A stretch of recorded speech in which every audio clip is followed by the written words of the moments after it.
আজকের বিষয় হইতেছে আমাদের মির্জা ফখরুল সাহেব। হাসিনার চাইতে কোন ক্ষেত্রে ভালো আপনি? আমাদের দেশপ্রেম নিয়ে এক ফোঁটা দেন মির্জা ভাই।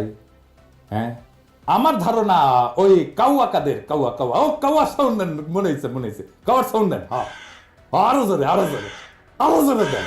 হয়েছে আমার ধারণা ওই কাউয়া মরিছে, মরা ভূত হইছে, ভূত হইয়া মির্জা ফখরুলের কাদের চাপিছে, ওর বাসাত না, ওর কাদের চাপিছে।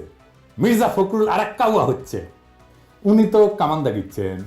আসেন আমরা উনার কথা আগে শুনি। আমি কয়েকটা দিনে আমরা খুব উদ্বিগ্ন, ভয়াবহভাবে। আপনি চিন্তা করতে পারেন ধর্মকে কেন্দ্র করে কি উন্মাদনা শুরু হয়েছে বাংলাদেশে। আপনি চিন্তা করতে পারেন যে মুক্ত স্বাধীন মিডিয়ার জন্য, প্রেসের জন্য, সমাজ ভাবছেন জন্য আমরা এতদিন লড়াই করলাম, তারা অফিস পুড়িয়ে দিচ্ছে।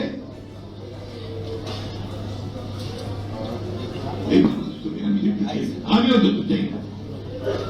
উনি বলছেন যে বিএনপি দেশের পরিস্থিতি নিয়ে খুবই চিন্তিত। আচ্ছা, ভয়াবহভাবে উদ্বিগ্ন কেন? উনি বলছেন আপনারা চিন্তা করতে পারেন ধর্মকে কেন্দ্র কইরা কি উন্মাদনা শুরু হয়েছে বাংলাদেশে। আপনি চিন্তা করতে পারেন মুক্ত স্বাধীন মিডিয়ার জন্য, প্রেসের জন্য আমরা এতদিন লড়াই করলাম, তার অফিস পুরাই দিচ্ছে। তাই নাকি মির্জা ভাই? কুটি পুরানো হয়েছে। এই বাংলাদেশ তো দেখতে চাইনি, আমি অন্তত দেখতে চাই না। তাই নাকি মির্জা ভাই? পত্রিকা অফিস কই পুরানো হয়েছে? এই যে ধর্ম নিয়ে উন্মাদনা শুরু হয়েছে, কে করছে? কন না কেন? ইসকনের কথা বলেন না কেন? ইসকন যে একজনের কুপায় মারছে তার কথা বলেন না কেন? ভাসুরের নাম মুখে নিতে লজ্জা লাগে। ওই যে চট্টগ্রামের আইনজীবীরে কুপায় মারলো, কোনো বিবৃতি দিচ্ছেন? দেন নাই। প্রথম আলো ডেইলি স্টার নিয়ে একেবারে দিওয়ানা হয়ে গেছেন। আপনি প্রধান রাজনৈতিক দলের নেতা, আপনি গেছেন চট্টগ্রামে, আমাদের নিহত ভাইয়ের জানাজায় গেছেন? যান নাই। তো পত্রিকা অফিস পুরানোর কথা দেখে আমি ভাবলাম যে আমি নিজে ভুল দেখছি কিনা, তাই একটা পোস্ট দিলাম ফেসবুকে। এই যে এটা প্রায় 12,000 লাইক পড়েছে। কেউ কইল না পত্রিকা অফিসে গত এক সপ্তাহ পুরানো হয়েছে। আপনাকে মির্জা ভাই আবেগ কাজ করেছে, প্রথম আলো যখন আসছে বিবেক কাজ করে নাই। আমাদের দানব হিসাবে উপস্থাপন করবেন। আপনার বন্ধু মতি আলু কয়া দিছে নাকি? নাকি আপনার দলের কেউ কইছে? নাকি আপনি নিজে দেখছেন? দেশের সবচেয়ে বড় দলের শীর্ষ নেতা আপনি, মুরব্বী মানুষ, আপনার মুখে কথাই রেফারেন্স। আপনি সতর্ক হইয়া কথা না বললে তো মুশকিল মির্জা ভাই।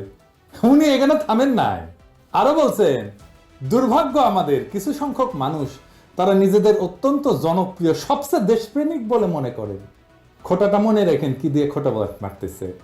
আর গোটা জাতিকে আজকে তারা বিভাজনের দিকে উস্কে দিয়ে একটা অন্ধকারের দিকে ঠেলে দিচ্ছেন। সেজন্য ওনার আলো দরকার, প্রথম আলো, বুঝাও। আপনারা ঠান্ডা মাথায় চিন্তা করবেন যে যারা দেশকে বিভাজনের দিকে ঠেলছে, অনৈক্যের দিকে ঠেলছে, তারা আমাদের আসল শত্রু না মিত্র? আসলেই তো আমাদের দেখতে হবে বিভাজনের দিকে কে ঠেলিচ্ছে, এটা আমরা দেখবো। আইসেন। হ্যাঁ মির্জা ভাই, খারাপ একটু আইসেনি। আপনি বিভাজনের কথা কইছেন, আমি ইউজুয়ালি এসব জায়গায় এসে একটা ডার্টি জোকস টোকস বলি, আপনার ক্ষেত্রে সেটা বলবো না, এইটা ঝামেলা হয়ে গেল। যাই হোক, বিভাজন কে করেছে? আপনি কি বলেছেন জামাতকে নিয়ে? দেখেন, জামাতের পক্ষ থেকে আসা বক্তব্যের বিপরীতে তিনি বলছেন যারা ভোটে জিততে পারবে না, সরকার চালাইতে পারবে না, তারা এসব কথা বলে। একসময় জোর সিংকে কি তাচ্ছিল্য। আপনারা সেনা প্রধানের ডাক পাইয়া যে ড্যাং ড্যাং করতে করতে ক্যান্টনমেন্টে গেলেন, তারপর একটা তত্ত্বাবধায়ক সরকার বানালেন, ধ্বজভঙ্গ উপদেষ্টা দিয়ে খুঁজে খুঁজে বের করে আসছেন। দিনে 6 বার অ্যাডাল্ট ডায়াপার বদলাইতে হয়। আমাদের জিজ্ঞেসিলেন যে কি মত আপনাদের? হ্যাঁ, ঐক্যের কথা কইছেন এখন। বাপরে, দেশের মালিক সেজে গেছেন না? মিরেশ্বরায় জামাতের মিটিং এ হামলা করছেন কেন? কেন করছে? আপনাদের কাছ থেকে অনুমতি নেয় নাই। আপনাদের কাছে অনুমতি নেওয়া লাগবে। হ্যাঁ, আপনার ঠোলা হয়ে গেছেন না সরকার হয়েছেন? অনুমতি নিয়ে মিটিং করতে হবে। তালুকদারি পাইছেন বাংলাদেশকে, বিভিন্ন জায়গায় তো দখল শুরু করে দিচ্ছেন। ওইটা নাই কই? তো বিভাজন কে করছে মির্জা ভাই? চুপকে সরাবে বললো ছাত্ররা, আমরা সাপোর্ট দিলাম। আপনারা বাগড়া দিলেন, বললেন না বদলানো যাবে না।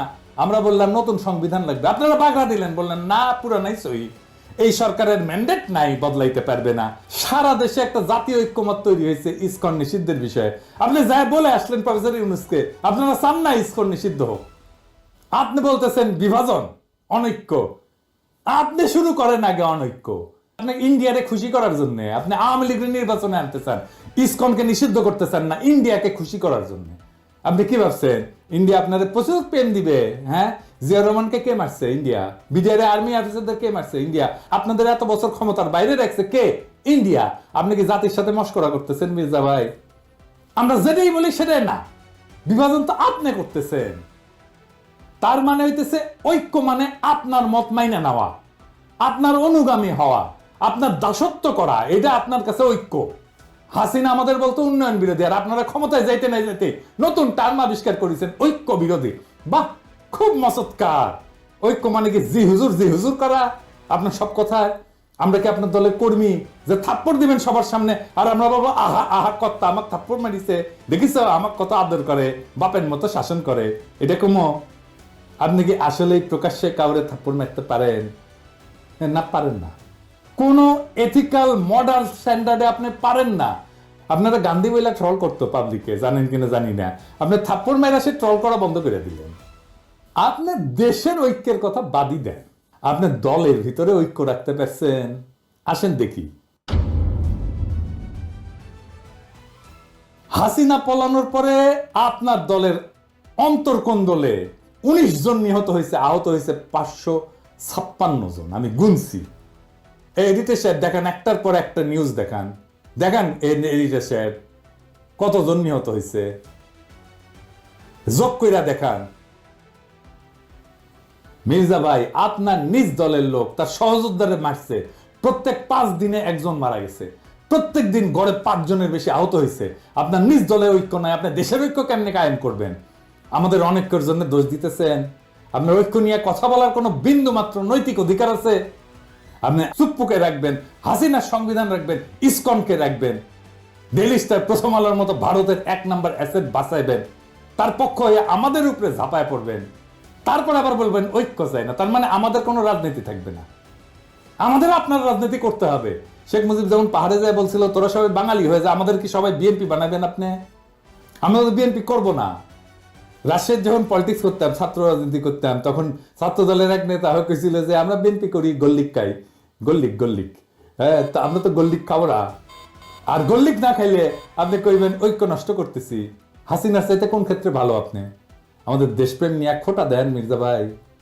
হ্যাঁ, পিনাকি ভট্টাচার্যের কোনো দেশ নাই, সে রাষ্ট্রহীন রিফিউজি। সারা দুনিয়া আমার দেশ, আমার আলগা কোনো দেশপ্রেম নাই। আমার মাতৃভূমি, মানুষের প্রতি কর্তব্য আছে, সেই কর্তব্য পালন করি। আপনারা মন্ত্রী হবেন, সরকার বানাবেন, আমরা যে জায়গায় ছিলাম সেখানেই থাকবো। আর আমরা যদি আপনাদের মতো ক্ষমতার কাঙ্গাল হইতাম, তাইলে আপনাদের লাঠি ঝাঁটা খায়া হইলেও আপনাদের সাথে এখনো ঘষ্টাঘষ্টি করতাম। আপনারা ক্ষমতার অলিন্দে উঠতে যাইতেছেন, এমন মহেন্দ্রক্ষণে আপনাদের সাথে সম্পর্ক নষ্ট করতাম না। এই বান্দা মানুষের পক্ষে থাকবে, এই বান্দা ক্ষমতার। আপনারা আপনাদের ঐতিহ্য ধরে রাখছেন। 1975-এর 15ই আগস্টের নায়কদের ওন করেন নাই, তাদেরকে ফাঁসিতে যাইতে দিচ্ছেন, ছায়া ছায়া দেখছেন। দীর্ঘদিনের জোট সঙ্গে ইসলামী দল জামাতের হাত ছেড়ে দিচ্ছেন। 2013-র 5ই মে আপনাদের কথা ছিল না আপনারা মাঠে নামবেন, আলেমরা আপনাদের ভরসায় আইসা বেঘরে মারা গেল, কোনোদিন সরি বলছেন? আমাদের পিঠে ছুরি মারবেন, এটা নতুন কি? হ্যাঁ, আমরা কেউই নিজেদের জনপ্রিয় বলে মনে করি না। আমরা জনতার কণ্ঠস্বর, যে কণ্ঠস্বর আপনারা শুনতে চান না সেই কণ্ঠস্বর জনতার নেতা বানায়। জনপ্রিয়তা জনতার কাছ থেকে আসে, যারা তার কাছাকাছি তারাই জনপ্রিয় হয়, তাদেরকেই পছন্দ করে, তাদেরকেই ভালোবাসে। আপনাদের তো আমাদের দরকার নাই। আমরা তো ক্যানন ফোডার জানেন তো, খরচাযোগ্য। মানে জানেন ক্যানন ফোডার এই শব্দটার মানে? এটা একটা সামরিক পরিভাষা। এটা খুব অল্প ট্রেনিং পাওয়া সৈন্যদের ক্ষেত্রে বোঝানোর জন্য ব্যবহার করা হয়, যারা যুদ্ধে শত্রুর কামানের গোলার আঘাতে প্রথম সারিতে মারা যাওয়ার জন্য তাদেরকে পাঠানো হয়, মানে কামানের খাদ্য আর। এইটা সাধারণত সেই সৈন্যদের জন্য বলা হয় যারা সংখ্যায় বেশি, কম প্রশিক্ষিত বা কম গুরুত্বপূর্ণ। তাদেরকে কৌশলগতভাবে শত্রু আক্রমণ ঠেকানোর জন্য মূল বাহিনীকে সুরক্ষিত রাখতে ব্যবহার করা হয়।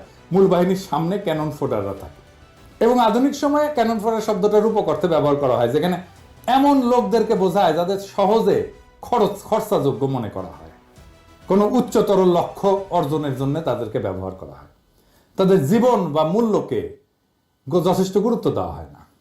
যেমন আপনাদের আন্দোলন সংগ্রামে রক্ত দেওয়ার সময় মাদ্রাসার ছাত্রদের লাগে, গরিব মানুষদের লাগে, গরিব মানুষের পোলাদের লাগে, তারপরে যে ক্ষমতায় বসেন আপনারা এলিটেরা, ওরা ক্যানন ফোডার, আপনার ক্ষমতায় যাওয়ার সিঁড়ি। আপনাদের প্রথম আলো আছে, ডেইলি স্টার আছে, মোদির ভারত আছে, বাইডেনের আমেরিকা আছে, আমরা কোন হরিদাস পাল? আমরা সেই প্রথম সারির সৈনিক। আমরা নির্বাসনে থাকব, আমরা মইরা গিয়া আপনার ক্ষমতায় যাওয়ার সিঁড়ি তৈরি করে দিব, রাত নাই দিন নাই অ্যাক্টিভিজম করব, তারপরে আমাদেরকে পিঠে ছুরি মেয়েরা আপনারা তার উপর দিয়ে যে সিংহাসনে বসবেন। আপনাদের লজ্জা হইলে না নবাবের আমন্ত্রণে যে লড়াইয়ের সাথীদের বিরুদ্ধে কথা বলতে? নবাব মানে সংবাদপত্র মালিকদের সংগঠন, এর প্রেসিডেন্টকে জানেন? সেই দুর্বৃত্ত ব্যবসায়ী একা আজাদ। এডিটর সাহেব দেখান না তার ভিডিও। প্রথমত আমি তোমাকে চাই, শেষ পর্যন্ত তোমাকে চাই, আবার দেখান। মাননীয় প্রধানমন্ত্রী, আমরা উন্নয়নশীল দেশ থেকে মধ্যম আয়ের দেশে উন্নীত হতে যাচ্ছি। অনেক অসম্ভব আপনি সম্ভব করেছেন। ব্যবসায়ীরা নিরাপদে ব্যবসা করতে পারছেন। আপনি রাজনীতিক স্থিতিশীলতা এনেছেন। স্থিতিশীলতাই সমৃদ্ধি ও শান্তি আনে। এই জন্যই বলি শেখ হাসিনার সরকার বারবার দরকার। তাই শিল্পী কবির সুমনের জনপ্রিয় গানের ভাষায় বলতে চাই, প্রথমত আমি তোমাকে চাই, শেষ পর্যন্ত আমি তোমাকে চাই, ভীষণ অসম্ভবও তোমাকে চাই। জয় বাংলা, জয় বঙ্গবন্ধু। এর আমন্ত্রণে যে এক কথা বলে রাজনৈতিক দলের লোকেরা। নবাবের মিটিং এ তো আপনাদের যা প্রশ্ন করা উচিত ছিল যে ফ্যাসিবাদের সময় অধিকাংশ গণমাধ্যম মালিক খুনি হাসিনা সরকারের পক্ষ নিছে, এই বিষয়ে নবাবের বক্তব্য কি? আপনাদের তো প্রশ্ন করা উচিত ছিল হাসিনার দুঃশাসনে বন্ধ করে দেওয়া পত্র পত্রিকা টেলিভিশন চ্যানেলগুলোর ক্ষেত্রে তখন নবাবের ভূমিকা কি ছিল? আমার দেশ বন্ধ হয় না? সংগ্রামের সম্পাদককে তার অফিস থেকে টাইনে নিয়ে আসে মাইরা পুলিশে দেওয়া হয় না? কেন তারা এ নিয়ে প্রতিবাদ করেনি? সেই নীরবতা ফ্যাসিস্ট সরকারকে সমর্থন জানানো না? দিগন্ত টেলিভিশন বন্ধ হয় নাই? বেশিরভাগ গণমাধ্যম মালিক সাংবাদিকতার পেশার সাথে সরাসরি জড়িত না, কিন্তু মালিক বইনে বসছে। তারা বছরের পর বছর লোকসানের অজুহাত দেখায় সাংবাদিক এবং সংবাদকর্মীদের ন্যায্য মজুরি এবং প্রাপ্য সুবিধা থেকে বঞ্চিত করে। তাহলে কোন স্বার্থে তারা কোটি কোটি টাকা লোকসানের পরেও গণমাধ্যমে বিনিয়োগ করতেই থাকেন? দেশের মানুষ এই রহস্যের উত্তর জানতে চায়। প্রথম আলো, ডেইলি স্টার স্বাধীন সাংবাদিকতা করে? আসেন আমরা ঠিক এই নবাবের এই প্রোগ্রামের নিউজটা দেখি, সেটাই পর্যালোচনা করি। এইখানে প্রথম আলো নিউজ করছে, এখানে যারা আমাদের গ্যালাইছে তাদের কোট করছে। দেখেন দেখেন, এই যে দেখেন কে কে গ্যালাইছে, নামগুলো দেখান। মনে হচ্ছে সবাই আমাদের গ্যালাইছে যারা গেছিল, তাই না? আচ্ছা দেখেন, এবি পার্টির মুজিবুর রহমান মঞ্জু কি বলছিল এই প্রোগ্রামে, পুরোটাই শুনি। আমি খোলামেলা ভাবে বলছি, প্রথম আলোর বিরুদ্ধে অভিযোগ কি, ডেইলি স্টারের বিরুদ্ধে অভিযোগ কি? যারা অভিযোগ দিয়েছেন দুই পক্ষকে নিয়ে কি বসা যায় না? কেউ কি বসার উদ্যোগ নিয়েছেন? বসেন, কথা বলেন। যদি সত্যিকার অর্থে আমাদের কোনো ব্যাড রিপোর্টিং এর কারণে কেউ যদি ক্ষতিগ্রস্ত হয়, আমরা কেন তাকে সরি বলবো না? কেন সেটা সমাধান করব না? আমরা যে জিনিসটা টেবিলে সমাধান করা যায় সেই জিনিসটাকে আমরা মতাদর্শিক দ্বন্দ্ব, ব্যবসায়িক দ্বন্দ্বে রূপান্তরিত করি। মুজিবুর রহমান মঞ্জুর এই কথা আছে এখানে, লিখছে এই কথা, লিখে নাই। এটাই হইতেছে ন্যারেটিভ তৈরি। মুজিবুর রহমান মঞ্জুর কথা সাপ্রেস করছে, ঢাইকা দিছে, তার কণ্ঠস্বরকে ঢাইকা দিছে। নাগরিক কমিটির নাসির গেছিল, সকল ইসলামী দল গেছিল, তারা ভালো বক্তব্য দিছে, আমরা শুনছি কে কি বলছে, তাদের ধন্যবাদ জানাই। কিন্তু প্রথম আলোর মতি দ্বন্দ্ব যারা মালিশ করছে তাদের আমরা ক্ষমা করব না। মির্জা ভাই ওবায়দুল কাসের বলছিল না যে পালাবো না, দরকার হইলে মির্জা ফখরুল সাহেবের বাসায় যে উঠবো, ঠাকুর গায়ে একটা বাসা আছে না? এডিটর সাহেব শোনানো দেয়। পালাবো না, কোথায় পালাবো? পালাবো না, প্রয়োজনে ফখরুল সাহেবের বাসায় গিয়ে উঠবো। কি জায়গা দেবেন? না হলে ঠাকুর গায়ের বাড়ি আছে, ওই বাড়িতে গিয়ে উঠবো।